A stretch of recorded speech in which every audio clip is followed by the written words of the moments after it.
as always, keep looking up. If someone is self-aware that they need help, we don't deny them the help. I mean, this is an evolution of our cultural response to people who are not entirely in control of their own fate.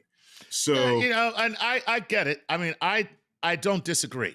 I think I think what scares people is they start thinking about the consequences of this.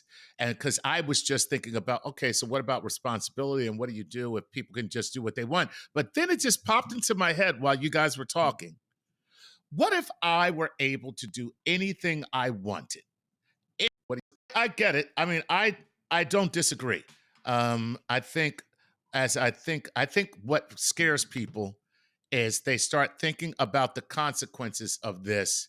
And because I was just thinking about, okay, so what about responsibility and what do you do if people can just do what they want? But then it just popped into my head while you guys were talking. What if I were able to do anything I wanted? Anything. If you told me I can go out and do anything I want with no consequence, what would I change? And the truth is, very, very little. I would not go out and kill anybody. I would not start doing drugs. I pretty much still be the exact same person I am right now, even if you gave me the ability to do anything that I wanted. It wouldn't lead me down this path of, and now I'm just going to become the most decadent, most evil, baboon-like person that I can possibly become. I mean, like the laws were the only thing preventing you from committing crime. It's not just the laws. It's my place in society. It's my commitment to being a citizen. It's all these other things that make me me. Okay, so Robert, we can split the kingdom here by saying there are forces that are societal and cultural, and then there are forces that are purely biological and physiological. And yes, there's overlap. I get it. But if we're going to prevent religious factions from killing each other, I refuse to think that that's biological. This is a trained thing from birth, where your religion is better than someone else's religion, and they're the wrong religion. And so there's a kind of a brainwashing there in not accepting the diversity of what exists around us. So maybe if we can't change the biology, we can change the culture. How far will that get us in a world with no free will? It's going to make a spectacular place to live in about 600 years. It's going to be long. It's a long. First off, I'm obliged, or I have to give up my pedantry license to say, oh, Neil, that's a false dichotomy between culture and bio. It's one and the same. Like your mother was from a collectivist culture versus an individual. No, I say there's overlap. There's overlap, of course. I'm not denying that. But what I'm saying is, what has to happen in this world if we cannot change our physiology to make it safer for us all and more of a utopia that you have imagined? Change the educational system? Let everybody free from the prison system? No, of course not. Of course not. You can't have dangerous people running around, but we've figured out ways to deal with dangerous people who are damaging for reasons out of their control and to protect society from them. Here's a great example. Your kid is sneezing. Your kid has a nose cold. And what you do is you keep them home from kindergarten tomorrow because there's a preemptive law. Please, if your kid has a cold, don't send them so they don't get everybody else sick. You quarantine, you constrain your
Rumi is right on the right side of those two aces.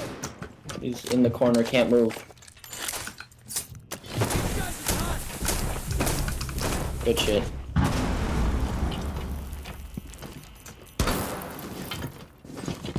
You should just plant, yeah, good job.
Ella's roaming upstairs on red ping.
Coming downstairs by me.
What are you talking about?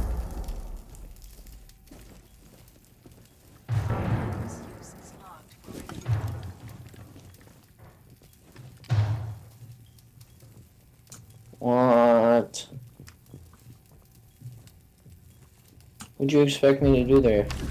Well, I can't do everything for you.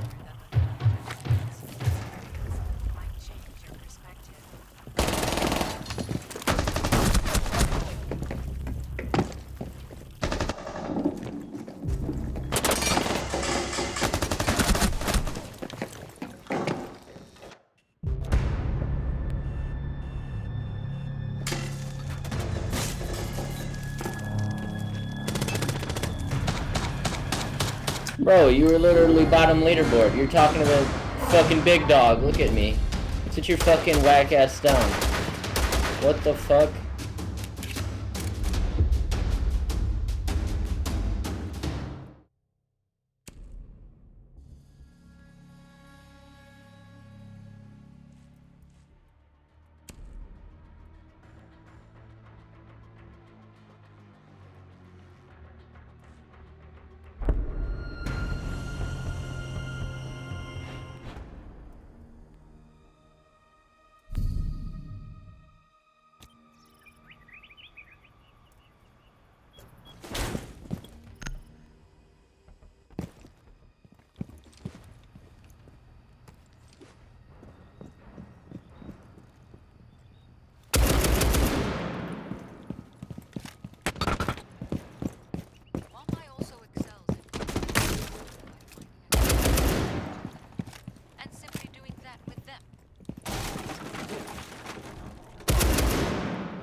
your child's behavior, but you don't then tell them that they can't play with their toys that day because they're a rotten person for sneezing. You subtract responsibility out of it, and you still can protect. And we do that in all sorts of airline pilot. Airline pilot is taking antihistamines because of their cold and it makes them a little drowsy. You can't work. You can't fly for X number of days if you're taking antihistamine. We can build a world in which we protect people from damaging folks, and hopefully along the way recognizing how people became damaging. And you, while subtracting out responsibility and moralizing and sermoning at them, and because you could see biologically where things went wrong, and you can see where culture comes in. Okay, so like great example, the schizophrenia thing. People started figuring out in the 1950s, scientists, that schizophrenia wasn't caused by bad mothering, it was caused by neurochemistry, and it had zero impact on psychiatry and family members of people with it had no impact at all until something amazing happened in the 1980s. Phil Donahue was the Oprah of the time, who turned out he had a relative with schizophrenia, and he invited on The this talk show host. Phil Donahue, the talk show very, host. very persuasive biological psychiatrist who did something amazing. He held up some of the first brain scans that were just being published at the time, showing structurally there's differences in the brains of people with schizophrenia. And whoa, look, you can look at the picture of it. And that was the transform.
fuse run in the kitchen.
formative moment. So you could say, okay, so why do we have a culture where it took someone like Phil Donahue to have us rethink this? Why do we have a culture where it takes Caitlyn Jenner appearing on the cover of whatever magazine that was for people to say, oh, this trans stuff, sometimes people just feel like they're a different sex than what their biology, and why'd we wind up being that kind of culture? Why'd we wind up having a culture in which certain values are glorified and in other cultures exactly the opposite? How were you raised? Depending on what culture, is a difference in how many seconds on the average you would cry before your mother would pick you up. Were they training you to be tough, or were they training you to feel safe? And just each time that happened, your brain got constructed a little bit differently. And at each one of these steps, it goes on like that. And how do you, what makes somebody an ex-white supremacist? What went into that? All of these things can change. And the cultural changes and the biological changes are totally intertwined. And what we're getting at here is the worst conclusion to come out of this with is, oh, there's no free will. Nothing can change. Things change enormously. All you have to do is understand where the buttons are and where the levers are and where the irrationality is and where the post hoc rationalizations are to explain something that in fact was a pure gut instinct and makes no sense at all. And how did people get that way? And how do you get people that way to stop being that way? And just to be clear, a post hoc explanation is you see something happen and you after the fact account for why it happened without real evidence for what actually caused it. And so you have a post hoc accounting. And there's been a lot of that in the history of civilization. So if I'm hearing you correctly, you're kind of saying seconds on the average you would cry before your mother would pick you up. Were they training you to be tough, or were they training you to feel safe? And just each time that happened, your brain got constructed a little bit differently. And at each one of these steps, it goes on like that. And how do you, what makes somebody an ex-white supremacist? What went into that? All of these things can change. And the cultural changes and the biological changes are totally intertwined. And what we're getting at here is the worst conclusion to come out of this with is, oh, there's no free will. Nothing can change. Things change enormously. All you have to do is understand where the buttons are and where the levers are and where the irrationality is and where the post hoc rationalizations are to explain something that in fact was a pure gut instinct and makes no sense at all. And how did people get that way? And how do you get people that way to stop being that way? And just to be clear, a post hoc explanation is you see something happen and you after the fact account for why it happened. Biological changes are totally intertwined. And what we're getting at here is the worst conclusion to come out of this with is, oh, there's no free will. Nothing can change. Things change enormously. All you have to do is understand where the buttons are and where the levers are and where the irrationality is and where the post hoc rationalizations are to explain something that in fact was a pure gut instinct and makes no sense at all. And how did people get that way? And how do you get people that way to stop being that way? And just to be clear, a post hoc explanation is you see something happen and you after the fact account for why it happened without real evidence for what actually caused it. And so you have a post hoc accounting. And there's been a lot of that in the history of civilization. So if I'm hearing you correctly, you're kind of saying, let's look at these social ills and maladies with an eye towards restoration and compassion and restoration, as opposed to punitive measures only, which is what we do now. We just go, yep, we're going to punish you, and that's it. And normally people go to jail and come out worse criminals, better trained. Right, they're trained to become criminals. Yeah, exactly. And you can use punishment and you can use reward as instrumental tools, because that's a good way to make organisms change behavior, but the notion of them being virtues in and of itself are ridiculous. And yeah, it makes no sense to hold somebody responsible either for the fact that their unbelievably awful upbringing resulted in someone with a really impaired capacity for empathy and feeling somebody else's pain, or the fact that somebody's really privileged upbringing produced somebody who gets really good SAT scores and know how to write a 5-paragraph essay and get into a prestigious college. Like in both, there's no intrinsic virtue in how any of us turned out, and there's no intrinsic earned or entitled. And that's hard as hell to subtract that out. And what I've seen is, yeah, that's really scary in terms of saying, oh, what are we going to have criminals running around in the street, and what do we do with criminal justice? It's going to be a lot harder for people like us to instead say, oh, I actually haven't earned anything with my work ethic. I actually haven't earned anything with my good SAT scores or my corner office or my amazing salary. It's going to be much harder to undo the meritocracy end of it, because anyone who's sitting and listening to like ridiculous stuff about cosmology and stuff, they're one of the lucky ones. They learned how to read. They're probably not homeless. We're the lucky ones. And if there being no free will means, bummer, my CV maybe isn't as impressive as I used to think it was and doesn't indicate I'm a much better human than average. And we're the ones who we're in the subset where we are treated better than average in society. Like when they come And my up urge with is a to vaccine. say, well, I worked hard for this. I worked. Exactly. You had that roommate who no doubt went out and got falling down drunk that Saturday night, and you studied instead and you earned this. And yeah, you learned something different. Your brain did gratification postponement differently because of this, that, and the other thing. Here's something I do tell people. People say, how'd you write so many books? My answer is, I probably watched less football than you do. And how'd that turn out? I watch less football than average because there was one stage where I decided that bullies would like me if I memorized every stupid factoid about the Green Bay Packers because they were in ascendancy at the time. And that turned out not to work. Yeah, and that turned out not to impress them in the slightest. They didn't get, and okay, so football is not the route towards I lost interest in football. That's why I don't watch football, because knowing, Vince Lombardi and his golden rule or whatever. Well, yeah, all of these things come from somewhere, and we turned out who we are. And for most people, we're claiming they're responsible for stuff that didn't turn out very well, that they in fact had no control over. By the way, I watch football because I have to support anything that keeps what could be murderous barbarians off of the streets of our country. Because I don't know if you've seen these guys, but they are scary. And the fact that we give them lots of money to, run into each other instead of us is fine with me. Just a couple of more sort of points to close this out.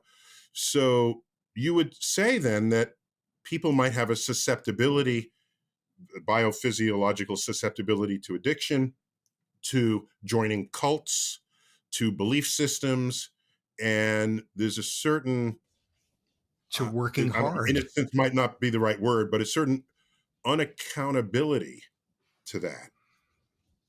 That's a fair statement, correct? Yeah. And other people wind up with a proclivity for feeling other people's pain, or being able to look past superficial explanations, or reflect on things and respect the process of reflecting on things. And yeah, the good sides, the bad sides, it's all how we turned out, and it's stuff we had no control over. Okay, so if people read your book, Determined, okay, just came out a few months ago. Do you really think it would take 600 years to reach that? I mean, if I look at the pace of social cultural change, it's faster than that. I would like to believe that the depths of compassion that a society without free will promotes, Determined, okay, just came out a few months ago. Do you really think it would take 600 years to reach that? I mean, if I look at the pace of social cultural change, It's faster than that. I would like to believe that the depths of compassion that a society without free will promotes is something that would come to us much sooner than 600 years. Well, maybe I'm more pessimistic than you. We figured out, witches don't control the weather, and it's a bummer to burn old women at the stake. Yeah, we got That that was 600 one years sorted ago. out. Yeah, We okay. sorted that one out. It was 50 years ago We that figured out someone would be epilepsy. doing- We figured that out. We're kind of figuring out that there's a biology to obesity and people who have trouble Yeah. feeling a satiation signal. And it's not because they secretly hate themselves. They've got screwy receptors for some satiation hormone and they're hypothalamus. And we're doing that stuff all the time, but we got a long way to go with it. And, as I Okay. said, I think this way all the time, but I can actually act on this for 2 seconds at a time. Somebody cuts me off in traffic. I think they are a vile human who deserves to burn in hell. Someone tells me like, ooh, nice sweater. And for a few seconds afterward, I think I am intrinsically a better human than average as a result. And then think about it a second time and a fourth time and a 10th time. And when you next feel like judging somebody, do that. And when you next feel like you earned the right to be at the front of the line for the next vaccine, I all the time for some satiation hormone and they're hypothalamus. And we're doing that stuff all the time, but we got a long way to go with it. And, as I Okay. said, I think this way all the time, but I can actually act on this for 2 seconds at a time. Somebody cuts me off in traffic. I think they are a vile human who deserves to burn in hell. Someone tells me like, ooh, nice sweater. And for a few seconds afterward, I think I am intrinsically a better human than average as a result. And then think about it a second time and a fourth time and a 10th time. And when you next feel like judging somebody, do that. And when you next feel like you earned the right to be at the front of the line for the next vaccine, think about it a second and 10th time as Right. well. And baby steps. Well, for those only listening to this podcast, our guest, Robert, has a full-up Santa Claus beard. So I'm trying to think, given your free will hypotheses, would you make a good Santa Claus or a bad Santa Claus? I Chuck, don't what care. kind of Santa Claus is this man going to make? You kind of look like smart Santa. It's because the hair, you got to remember Santa, you have the professor hair and the Santa beard. So Yeah, okay. you're more professorial Santa. All right. It's just that Santa And- says, were you naughty or nice? Did you deserve this gift? That's right. This would be the worst Santa Exactly. ever. Say, no, you yeah, don't have you're- free will. you're- Get the hell No. off my lap. Actually, No, now I just, take it back. you're- You're Oprah Santa. It's like you get a gift and you get a gift and you get a gift. Yes, I'm Santa biological. And in fact, I don't care because all I care about now is if my parents were still alive, they'd be totally irritated by the fact that I have this beard still. That's why I have a beard, not because I want to seem like a good Santa or bad, because it irritated the hell out of them in the middle 1970s. And sure, This is that your worked. force Stick with it. operating on it. Yeah, exactly. Okay, so I'm going to end on a question to you that might short circuit your brain and steam will come out of your ears, like every episode of Star Trek where Captain Kirk outsmarts the computer. Okay, so if I tell you that I don't agree with you, that we all have free will, then I'm not in control of the fact that I am telling you we all have free will. It's predetermined that I think that everyone who thinks we have free will, that we have free will. That's predetermined. There's nothing we can do about it. Yeah, until you get educated. Until Is somebody that a do loop that you persuasive. can't get out of? Yeah. Like somewhere along the way, you figured out the kid sitting next to you having trouble learning to read. There's this thing called dyslexia, and you changed. You changed as a result, and like your brain changed. When you look at somebody who has like a lot of spelling errors or whatever in their writing, and like they mentioned somewhere, yeah, I got a learning difference, whatever, a part of your brain that would have had some aversive responses and told another part of your brain that has something to do with judgment doesn't activate anymore That's a social because you learn enlightenment. that. Okay. And social enlightenment turns out to be neurobiology, and neurobiology turns out to be different social behavior. It's completely intertwined. Like, thank Okay. God we So change. you can cure people who think there is free will. It's Yeah, not their fault. We can. exactly. We pray for their souls, but still. All right, dude. Robert, this has been a delight. This book, oh my gosh. Some people write books just because they can write a book. This one has the power to shift the center mass of civilization in ways that it's already moving in that direction, but maybe too slowly. And with a deeper understanding that you're providing us all, perhaps we can achieve this utopia much sooner than I don't have to wait another 600 years, analogizing today to the witch burnings of 600 years ago. I'd like to think we're on a faster track than that. Let's hope so. Robert Sapolsky, thanks for being on Star Talk. Chuck, always good to have you, man. Always a pleasure. This is Neil deGrasse Tyson, Star Talk. This is an edition on free will, a long overdue conversation. Thanks for listening.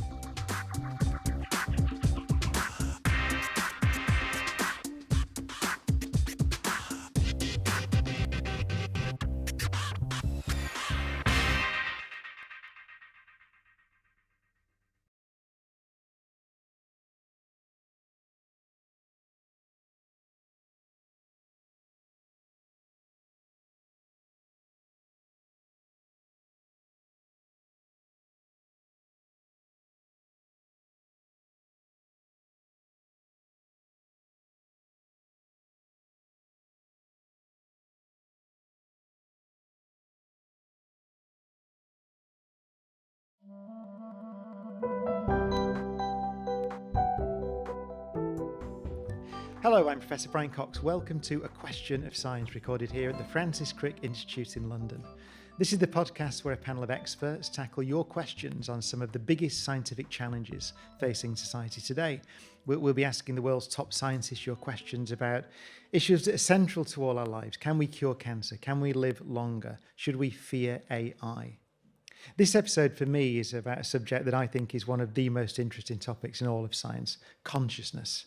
Despite great advances in neuroscience, psychology, and computational modelling, we are nowhere near, I think it's fair to say, having a theory that explains how our experience emerges from physical processes in the brain.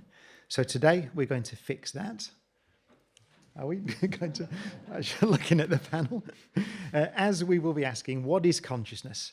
What processes give rise to our subjective experiences? Where might consciousness be located? How does it arise? And what are some of the most convincing explanations for it? To answer those questions, I'm joined by 4 experts involved in the latest discoveries and theories of consciousness. And they are... I'm Anil Seth. I'm from the University of Sussex. In my research group, we have mathematicians and psychologists and neuroscientists and computer scientists all trying to bash our heads against this question of what is consciousness and how does it happen for many years now. I'm Katharina Schmack. I'm a group leader here at the Francis Crick Institute. We study consciousness through the lens of psychosis, and in particular, we are interested in how the brain and the body give rise to hallucinations. I'm Steve Fleming. I'm a professor of cognitive neuroscience at University College London, just down the road from here. I run a brain imaging lab studying metacognition and how we think about our own thinking. And I'm also involved in developing cognitive neuroscience theories of consciousness.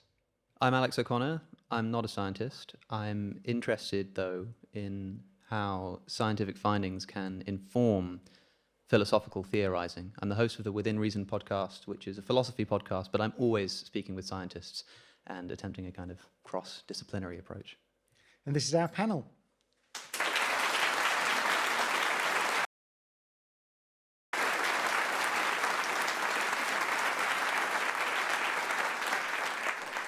Now, we thought we'd begin with a definition, but of course those definitions might be hard to pin down and take a long time. So maybe the shortest definition each of the panel members has of consciousness. What do we mean by consciousness? I go back to a philosopher, Thomas Nagel, 50 years ago, who gave, I think, a beautifully minimal definition of consciousness. It says, for a conscious organism, there is something it is like to be that organism. It feels like something to be me, feels like something to be you, but it doesn't feel like anything, we think, to be a table or a chair. For me, consciousness is simply the state of being aware and having subjective experiences of the world. Steve?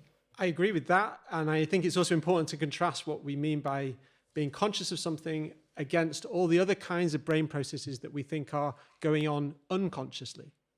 Alex? I agree with Thomas Nagel's definition, with an emphasis on the subjectivity, which is why I think it's such a difficult question for science, which is in the domain of objectivity.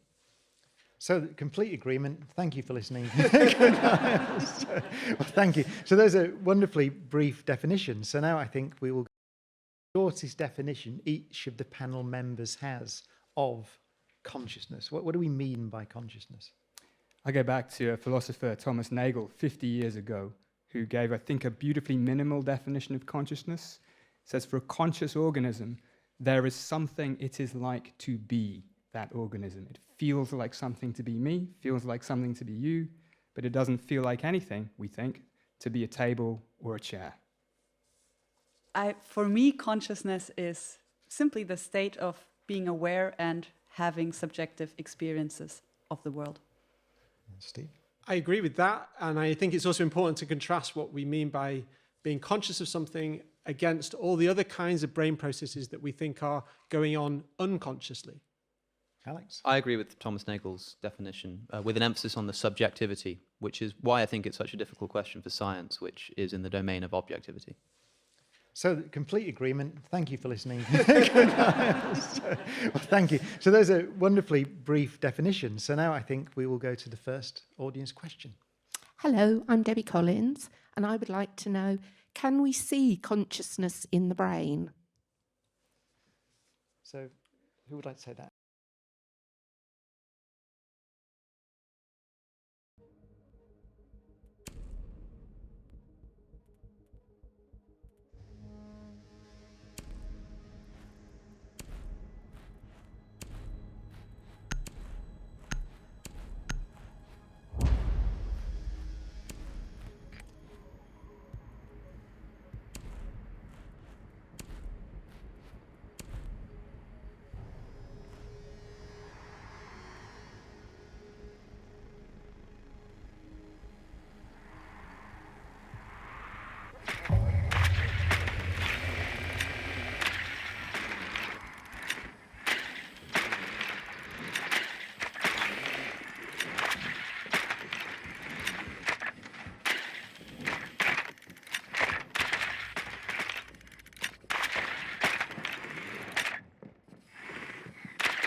Mute, quarter health thing.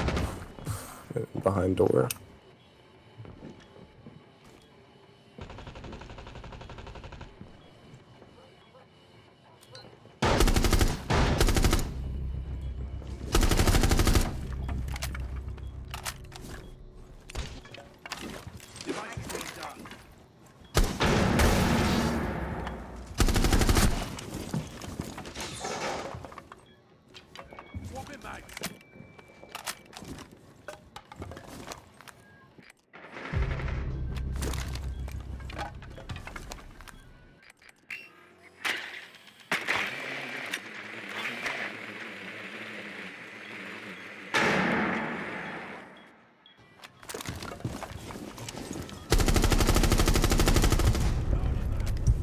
Good shit.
Valkyrie running first floor.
I didn't think it was that specific wall. I am so sorry.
She's down, Frost.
Aurora, 2 shots.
That'll be 1 shot.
Asian behind the bunk beds.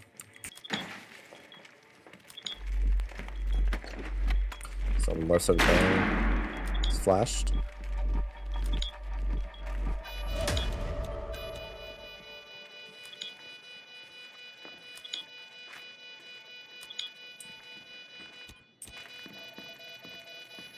He's peeking kids.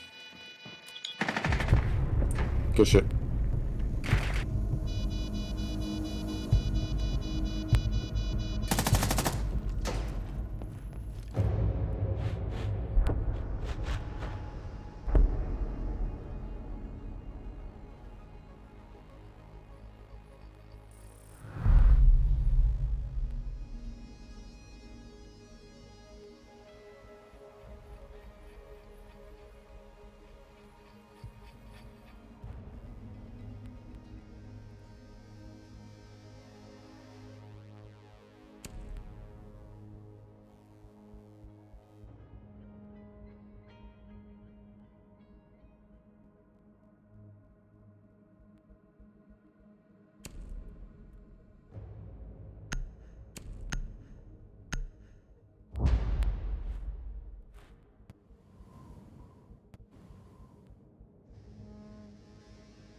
Hopped in, pass out the window. Oh, fuck, another broke that shit though.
Trophy, good bro.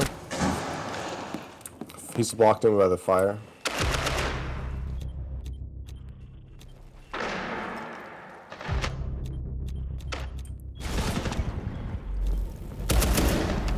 Coming into attic.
Cav.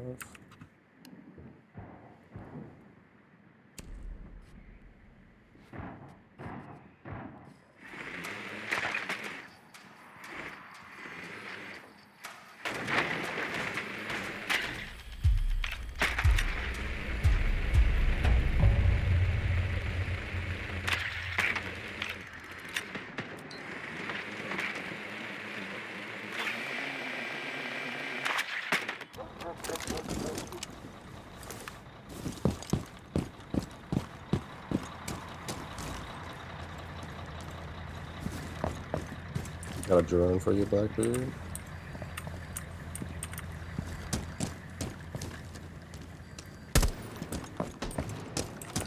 Three attic, good soft. The Rudy seems. There was a thorn inside of armory.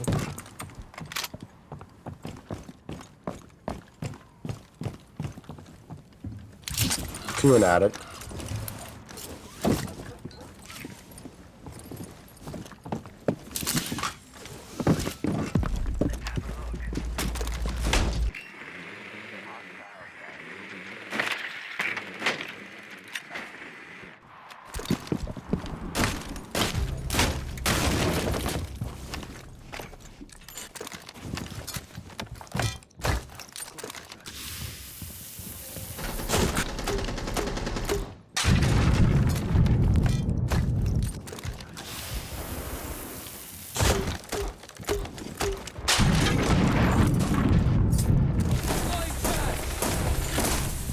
Oh, coming up behind you, Valkyrie. Valkyrie, coming up main stairs.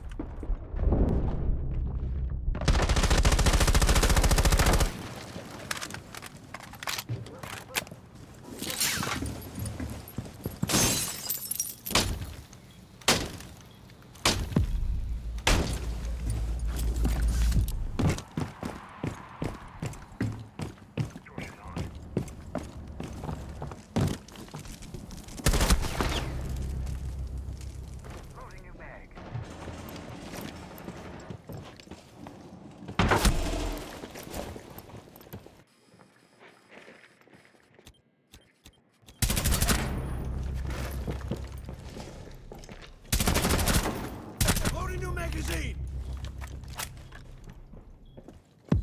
Mark tracker out.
Anil? I think we can see the fingerprints, the footprints, if you like, of consciousness in the brain. We can, when we look inside a brain, we always see a representation of this deep complexity that lies within our skull. And the things that we have most immediate access to are things like what brain regions do, how much energy they're consuming, what neurons are doing if we look closely enough.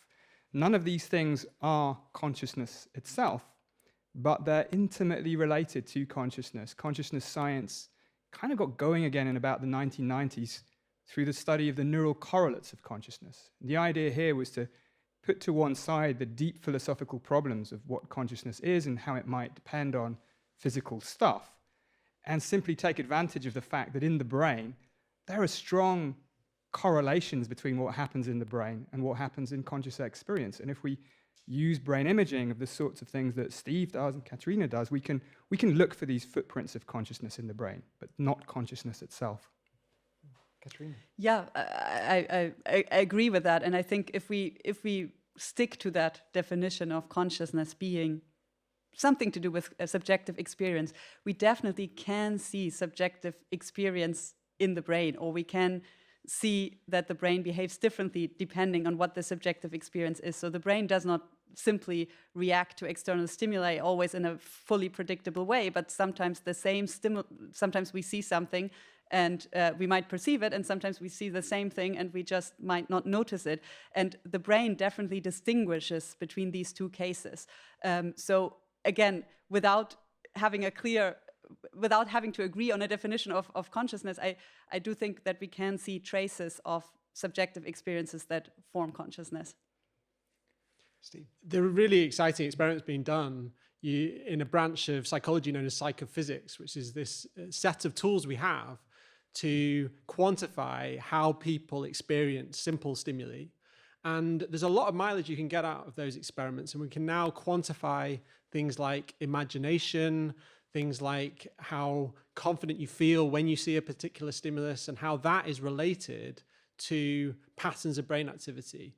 But I think what we're learning from that science is that it's not the case that consciousness can be localized to a particular brain area or a particular type of neural activity. Instead, it's a process rather than a thing. It's something that the whole system does, and we're starting to understand the kinds of brain processes that go along with being conscious. And I think just, Katerina, something that you said to follow on from that. So you can have a particular stimulus, but the pattern you see will be different depending on whether you report it as having been noticed or not. So it's not the stimulus itself. There's something else about how you categorize that input. And I think hallucinations are a good example of that. In psychosis, for example, which is the topic I'm interested in, people often hear voices that others cannot hear. And actually, that's something that happens to all of us, maybe not hearing voices, but having perceptions that are not directly triggered by an external stimulus. One example is if we are waiting for a message or a call and we have our phone in our pocket, we will start, I at least start feeling it vibrate, and I look and it actually has not vibrated. And the reason is because our expectations influence what we experience in the same way as do external stimuli. And just having a very strong expectation of getting a phone call will give us the perception of really feeling the phone vibrate. And that's a little bit how we think about hallucinations, but I think about perceptions more broadly. And so we can really, when we look in the brain, and we have, as Steve was mentioning, we have amazing tools now at our hands. We can really record in the brain, especially in model organisms. We now can record from thousands of neurons at the same time, which is advances that have been made possible just like in the past, I would say 5 to 10 years. And we can start to see that the state of the brain differs depending on whether we subjectively feel something vibrating or we don't feel it vibrating, regardless of whether the phone has vibrated or not. So I think it's a really exciting time to start looking at the kind of correlates, at least of the subjective experience. We've been doing these experiments on how you imagine the world. This is work that I've been doing with a colleague, Nadine Dijkstra at UCL, and we have been asking people to imagine simple patterns on a computer screen. And then sometimes we sneakily fade in the real thing that they're being asked to imagine. And we find that people often confuse the real stimulus with their imagination and vice versa. And sometimes people are able to tell the difference. And this is what we call reality monitoring. They're able to monitor whether they're imagining or whether they're perceiving reality. And we think the way that works is that areas in the prefrontal cortex of the brain are essentially monitoring the strength or reliability of this sensory activity and trying to figure out, does it really reflect reality or is it just being internally generated? Yeah, so Alex, the question was, can we see consciousness in the brain? I think the answer is no. And I think that that's essentially what we've just been getting at with Anil's language of putting it to the side and talking about correlates. I mean, we've heard words like correlated to and related to, and I think that what the scientific method does in analyzing the brain is expertly tells us some really fascinating things about the brain activities that are correlated with certain kinds of experiences. Isn't it interesting that there might be a difference in what the brain is doing when someone experiences a voice that's a hallucination versus a voice that actually comes in through their ears? That's really interesting. But we all agreed on the definition of consciousness as being what it is like to be a particular thing. And that's not something you can see in the brain. You can take someone who's hearing those voices and you can study their brain to the maximal capacity that in principle it would be possible to do with any scientific instrument. And you might know all there is to know about what their brain is doing, but you won't know what it's like to hear that voice. And if that's what we agree that consciousness itself actually is, then the conversation that we have around these investigations into the brain is not an investigation into consciousness, but an investigation into the brain activity which is correlated with consciousness, which is related but not the same thing. I'm not sure I fully agree with that, Alex. Good. It's about time. In fact, I'm sure I don't fully agree with that. I think it's a good starting point, right? I think often scientific investigations of things that seem mysterious start off with correlations. Yes. Correlations between astronomical measurements and things like that gave us clues about the organization of the solar system. And indeed, now we can see these correlations between things happening in brains and things happening in the conscious experience of a person. Mm-hmm. But they don't have to stop there. I think the challenge for us now, and the reason I find it a particularly exciting time in consciousness research, is that built on top of these correlations, we now have theories. Mm-hmm. And theories try to explain why we see patterns of correlations.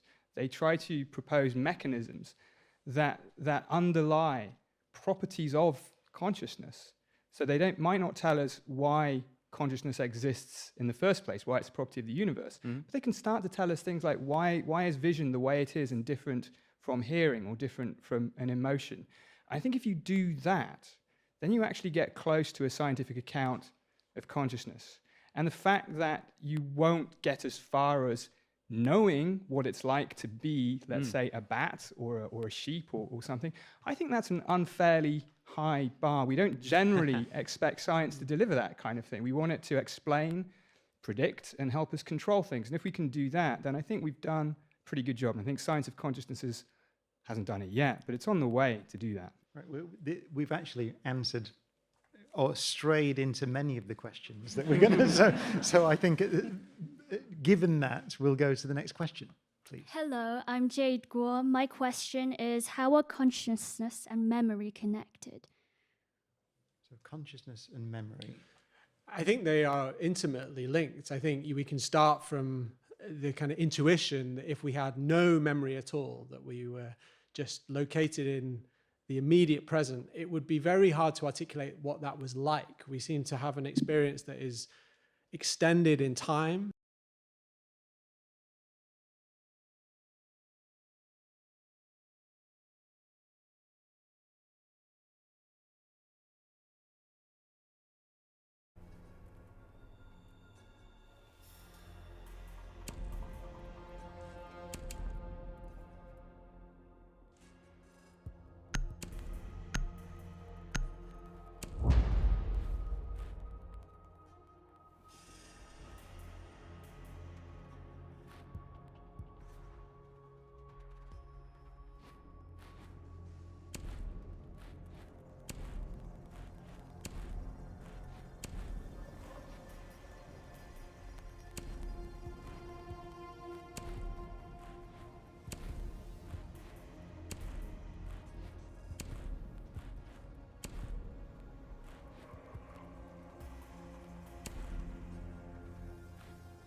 and we talk of a stream of consciousness moving through time.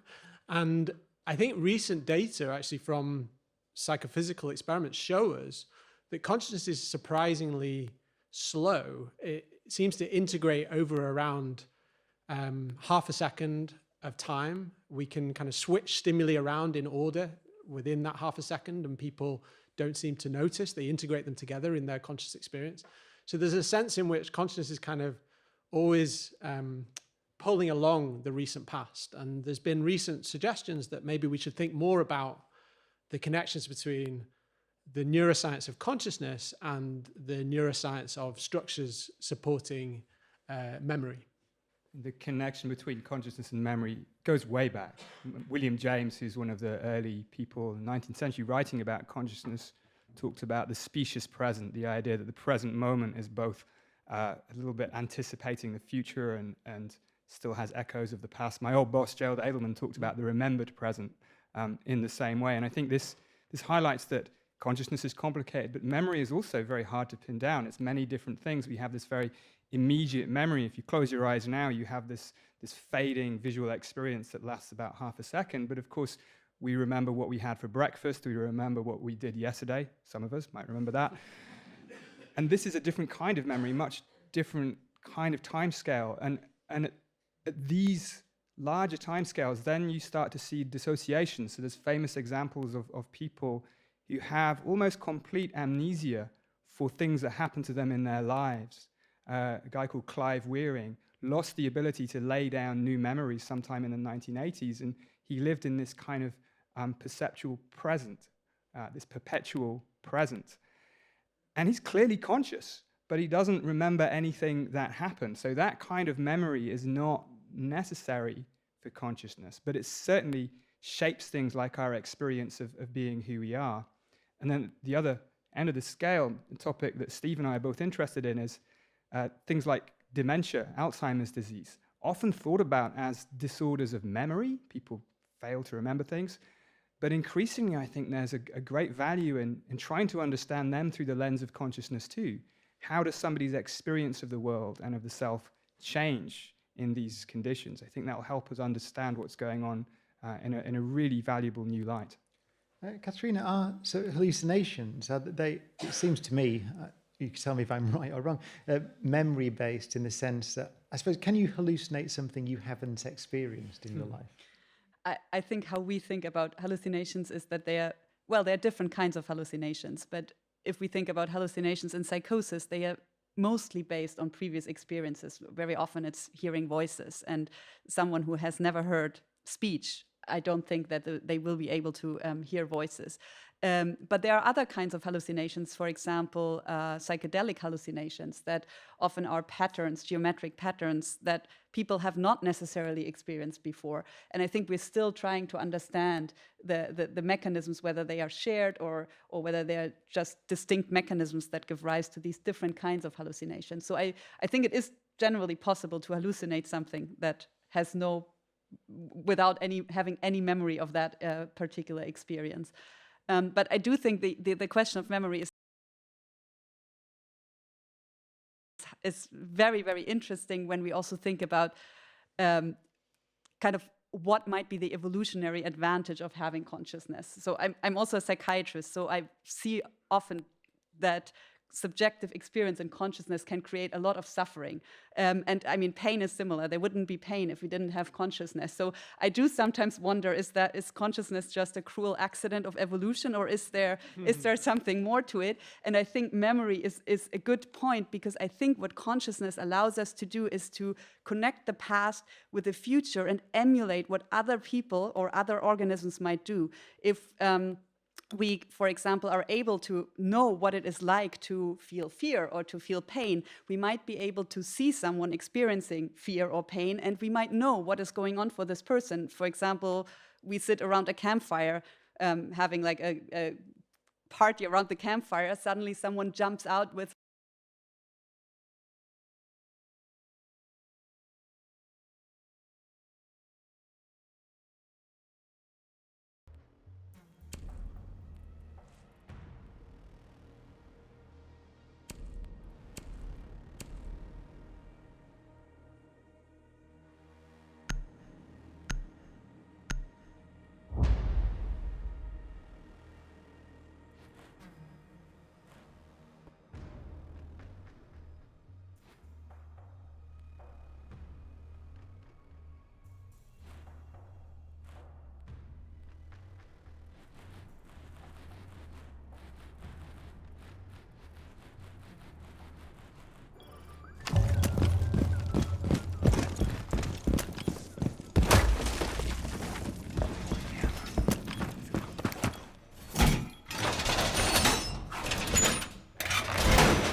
inside!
On ping 5, they're laying down on drone.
wide open eyes and stares into the corner.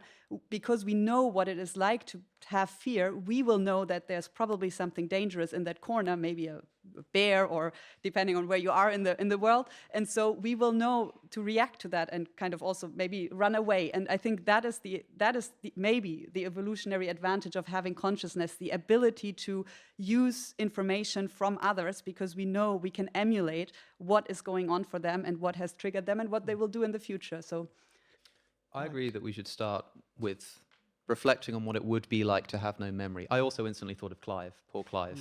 There's a documentary you can watch on YouTube for free. It's extraordinary. Every few seconds or so, he says, these are the first human beings I've ever seen in my life. I've never seen a human being before, or at least not for 30 years or however long it's been. Interestingly, he does remember some things. He remembers his wife's face, for example, although I think not always her name. And also, he was an esteemed composer, and you sit him down at a piano, and he will just start playing. It's amazing.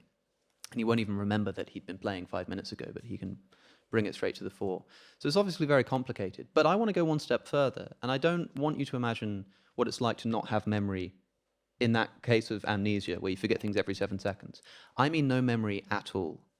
I mean nothing being laid down in any instant as time goes by. What might that be like? Imagine you were falling through the air, and in every single instant, there was no such thing as memory. Would you even know that you were falling?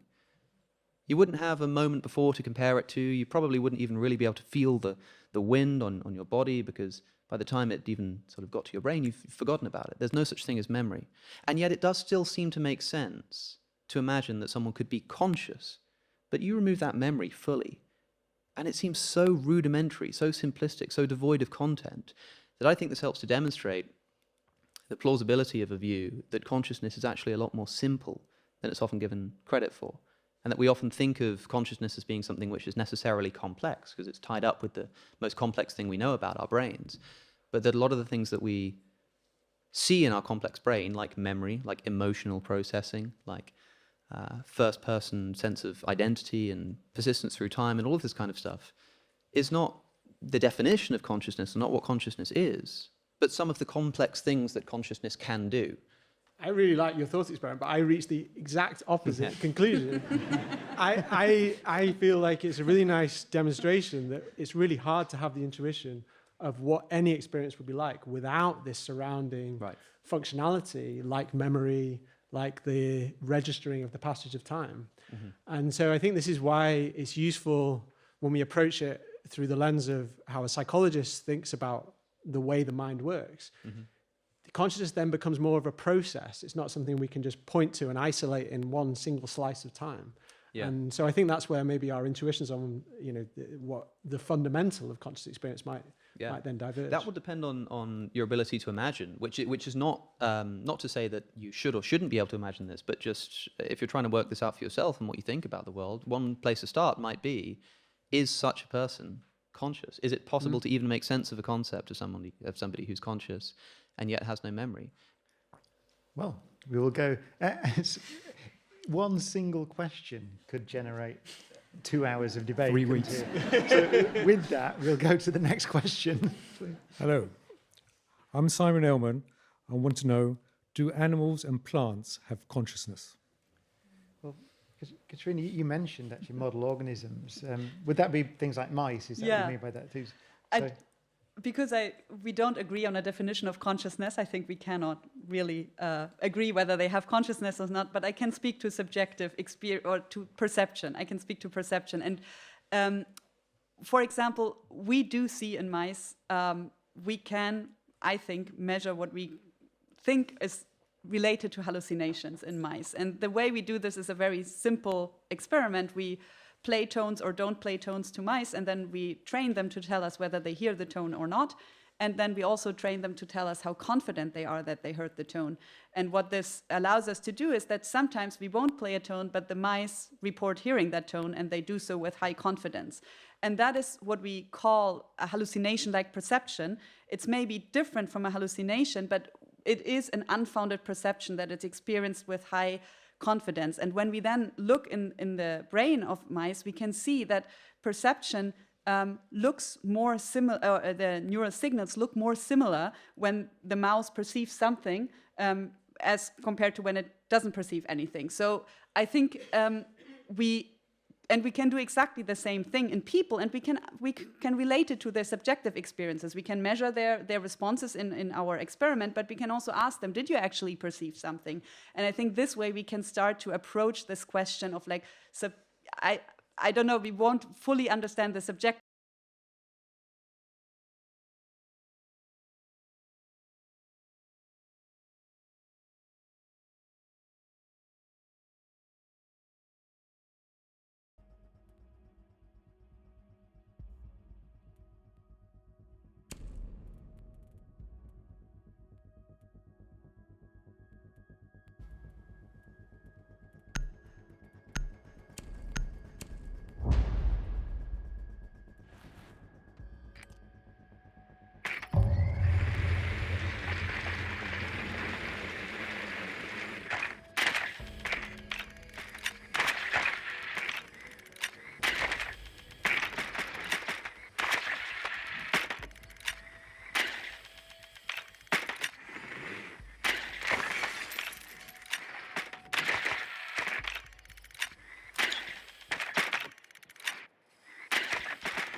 Headshot, 223. She a Betty. I can't be Pete.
He jumped in a Rooney. He's in that, I forgot what it's called.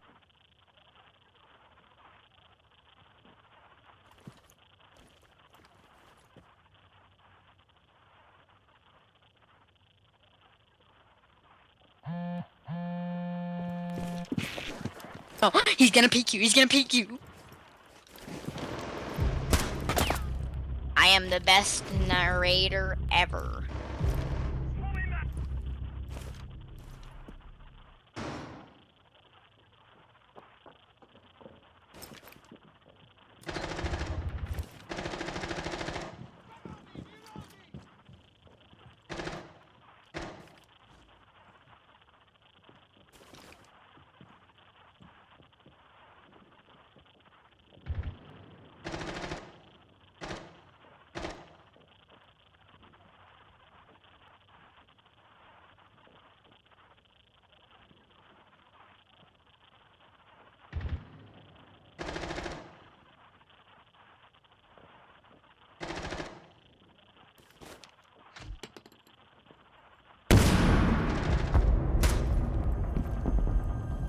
Got it killed.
Capcan, stop moving.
Insight in A site, Osa.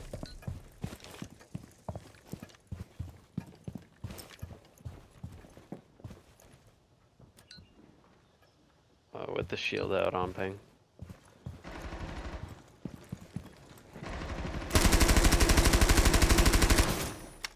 There's another one that just entered on ping, holding into towards you.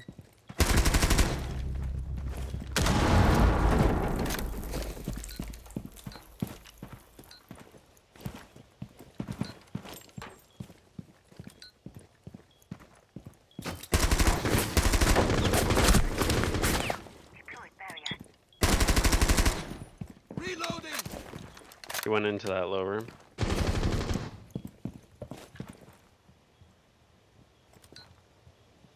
Back into A site.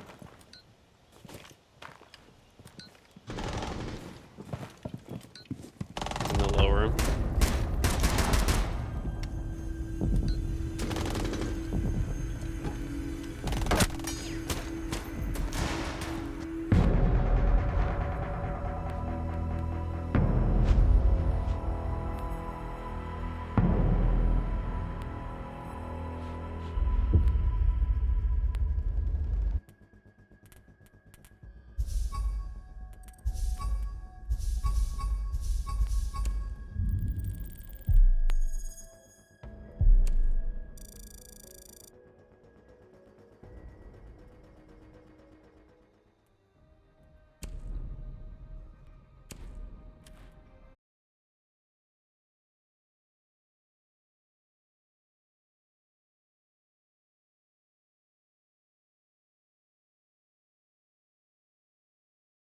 Experience of the mice, but we can make inferences about what is going on for them and why they behave the way they do. And what is really amazing when we do these experiments is that with all the amazing tools that we have at our hands, we can, for example, shine light on certain